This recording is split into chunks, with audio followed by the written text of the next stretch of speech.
Today we will do the explanation of The Tiger in a Zoo by Leslie Norris.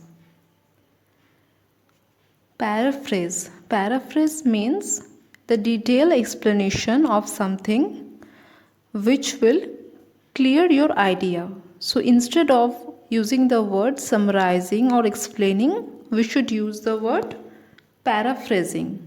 Paraphrase. So the first para is, he stalks in his vivid strips the few steps of his cage on paths of velvet quiet in his quiet rage. Stalks means follows. He stalks in his vivid stripes. Vivid means bright colored. So he follows in his vivid stripes the few steps of his cage. So he is following in his vivid stripes the few steps, means he is walking inside the cage with what? With the vivid stripes. Vivid stripes means you can see in a tiger they have colors in their body, yellow and black, the combination are there, stripes are there. And those color of the stripes are vivid, means they are bright color. They are not any color of boredom. Instead, they are bright colors. He stalks in his vivid stripes. So, with his vivid stripes, with those bright colored stripes that a tiger has in his body, he walks inside his cage on paths of velvet quiet. His legs are there are paths beneath the legs, the paws of a tiger, you can say, that is compared to velvet, because velvet is very soft. So the poet here means that with the soft paws that the tiger has, it walks around the cage in his quiet rage. Quiet rage means he is angry. Rage means anger. The poet says that the tiger, who is confined in a zoo, moves around in the cage under his bright colored skin. So the tiger is in the cage. In the cage, where is the cage? The cage is in the zoo, and it moves around under his bright colored skin. So it moves around. It moves around the cage with the bright colored skin that he has. As because the cage is small, so the tiger can take only a few steps, and it is very difficult for the tiger to move inside the cage. His footsteps cannot be heard because he has a very soft feet like velvet. So there is no sound of the tiger's footsteps. The tiger tries to control his anger by quietly walking in the limited area of his cage. The tiger is angry because he is confined inside a cage. So the tiger is a free animal in reality. Being confined in a cage, he is not at all happy. He is unsatisfied. And this unsatisfaction brings anger inside the tiger. So he is walking inside the cage with his soft paws, which are compared to velvet, so his footsteps can't be heard because of the softness, and so there is no sound of the tiger's footsteps. The tiger tries to control his anger by quietly walking in the limited area of his cage. The tiger is angry because he is inside the cage and he is not free in the jungle. Next answer. He should be lurking in shadow, sliding through long grass near the water hole where plump deer pass. Lurking means to be hidden, as to wait for your prey. So someone is lurking means he is hiding at a place and he is waiting for the prey. And plump means who is a very healthy, a very fat deer. Here it is about deer. So plump deer means he is a full rounded shaped deer. So he should be lurking in the shadow. Instead of being in the zoo, what he should do? He should be lurking. He should be hiding in the shadow where The sliding through long grasses. In the jungles, there are long grasses. They are not domestic grass like we have in our lanes, but these are grasses that are found in jungle, so they are long grasses. So the tiger must be hiding in the long grasses and near the water hole.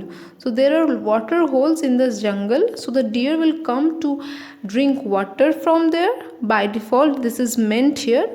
So where the plum deer pass. So the plum deer will, the fat deer, a deer having very much flesh in its body, will pass in that pass through that water hole where the deer would come to drink the water, and the tiger would be hiding there in the lurking in the shadow, sliding through the long grasses in the jungle. Instead of staying in the zoo, the poet tells that this is what the tiger would do if he was in the jungle. The poet, with full pity in his heart, means with the pity is in his heart when he is telling all these things. These are not anything that is to be glorified. Instead, this condition of a free animal who is bounded in a cage is to be it should be felt by human as a sorrowful thing. So the poet, with full pity in his heart, tells that if this imprisoned tiger was free, then he would have hid himself behind the long grass so that the prey could not detect his movement. So he will be hiding behind the long grasses. Why? So that the prey could not see where the tiger is. He adds that the tiger would have moved near the water hole and wait for some fat deer to pass so that he could easily catch it in order to have it as its food. Basically, the poet wants to say that the actual life of a tiger is to live in a jungle where he could catch his prey and eat it. But as the tiger is in the cage, so he cannot do so. Next, the poet says he should be snarling around houses at the jungle's edge, baring his white fangs, his claws, terrorizing the village. Snarling means warning sounds made by animals. So the tiger should be around the houses at the jungle's edge. Where a jungle ends, many a times civilization begins at that point. So in that area where the jungle ends and civilization begins and some houses are found over there, so in that area many a times tiger comes. So here, what should the tiger have been doing if it was not in the zoo? The poet tells that he would be warning, making warning sounds. He would be snarling around houses at the jungle's edge, baring his white fangs. Baring means uncovering, means showing the white fangs. Fangs are those teeth that the tiger has.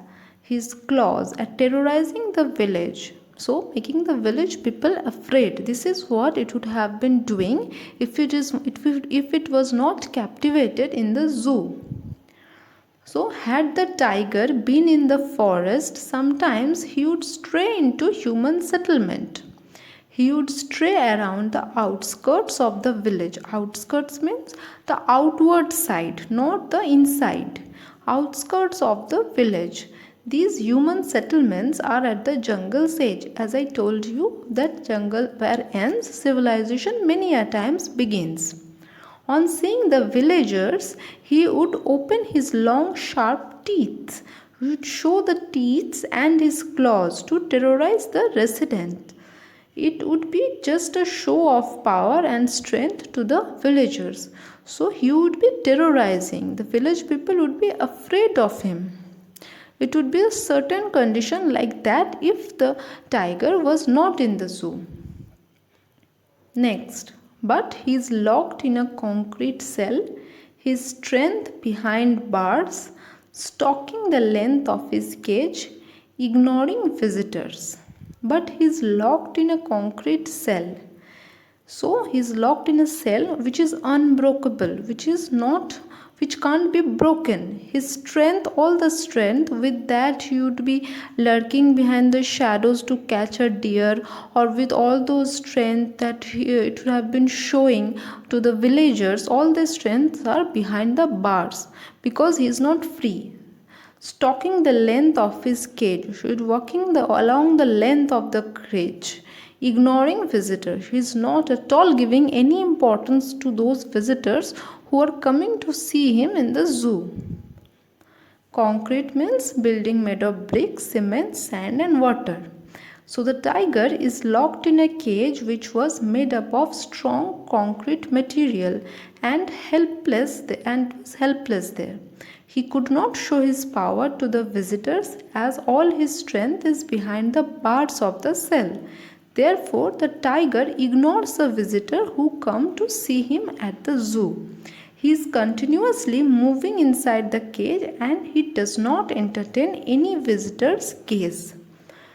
So he is inside the cage which is made up of concrete material and he is helpless, as because neither can he roam around the jungle, neither can he live in the jungle, neither can he visit and terrorize the villagers, nor he could catch any deer or any prey to eat.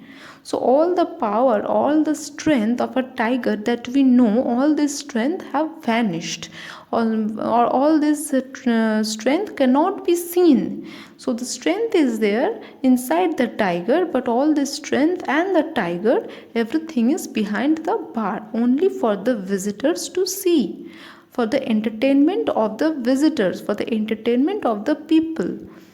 And so the tiger ignores the visitor totally. Next, he hears the last voice at night, the patrolling cars, and stares with his brilliant eyes at the brilliant stars. Patrolling means to guard. Patrolling cars are the vehicles of police which are used to guard at night. So patrolling cars are those cars which go around a town or in a certain area in village that guard us. Okay, so these are vehicles of police which are used to guard at night time. So in the night the tiger hears the sound of these cars. Even at night it stays awake till the very last voice of the zookeeper. So when the zoo is locked, till that time the tiger stays away. That's why it is able to hear the patrolling cars sounds also. So in the night when the patrolling car goes, at that time also the tiger stays awake. After that, instead of sleeping, it remains disturbed all night due to the noise of the patrolling car. So he couldn't sleep. He keeps staring at the brilliant stars with its brilliant eyes. The stars are things of nature, and so is the tiger is also a thing of nature. They both are things of nature. So as this nature is brilliant, as the creation of the God is brilliant everywhere in nature, similarly the stars are also brilliant and the tiger's eyes are also brilliant. They both are product of raw nature rather than any artificial man-made things. So here nature is looking at nature. The tiger keeps staring at the brilliant stars with its brilliant eyes. The tiger has nothing to do with human artificial world here. Instead, he is fed up. He is disturbed with this artificial man-made world, and he is looking at what? Something which is very natural, which is very raw. That is the stars. Perhaps he is asking heaven why he has been imprisoned there. So, by looking at the stars, as we look at the sky with hope, and we imagine that God is there, similarly, maybe certain things are there in the mind of the tiger, that he is looking at a product of nature rather than looking at any artificial thing. He is connecting himself with the nature, maybe just to ask nature that why I am here. Maybe he is looking at the heaven to ask that what fault was mine that I am here imprisoned and visitors are coming to see me. Instead of staying in the zoo, instead of preying a deer, having the deer as a prey, instead of terrorizing the villagers, he is locked and he just walks around the length of the cage. So why I am here, maybe this type of question arises in his mind. So he is looking at the brilliant stars with his brilliant eyes. The central idea of the poem is the poet compares the life of a tiger in the zoo with its life in its natural habitat. The poet wants to tell us that wild animals should be in their natural habitats rather than inside the cages. In the poem, he heightens the contrast between freedom and captivity. So, as he shows freedom through the life of a tiger in the jungle, that could have been the life of the tiger, and he another where he shows the life of a tiger, life of that same tiger in the zoo, which he is facing presently and walking in the cage. And this contrast is highlighted, his contrast is heightened by the poet to a certain extent, that it shows that how freedom and captivity can also be contrasted. Animals, the necessity of freedom for animals and the condition of animals in their captive life has been shown in this poem. Inner meaning. The poet is filled with pity when he describes the imprisoned tiger, the tiger who is in prison, that is in cage. The imprisoned tiger, when he describes the imprisoned tiger, the poet is filled with pity. The poet explains the agony and helplessness of a caged tiger that lives in a zoo. No words like agony or helplessness is mentioned in the poem. It is up to us to understand the thought that the poet wants to tell us, the inner meaning within the poem. The poem naturally appears to be a contrast between the zoo life of a tiger and the jungle life, and that the tiger is unhappy. This is the line by line meaning, but the inner meaning is here. The poet explains the agony and helplessness of a caged tiger that lives in a zoo. It's not about only this particular tiger, but about every animal in the world who is in cage. The poet tells us about what the tiger's life could be if he had been a free animal. Human progress should not be at the cost of destroying natural habitats of untamable proud animals like the tiger. Nowhere it is mentioned that human progress is developing and that's why animals are deteriorating or animals are keeping captivated due to human pleasure. These things are not mentioned, but this is the inner meaning that you have to understand. Zoo is an artificial creation by human for their own pleasure, as I have described about this in another video where I have told you the condition of animals as because they are kept captive. So that is the inner meaning that we have to understand, that human are using animals for their own pleasure.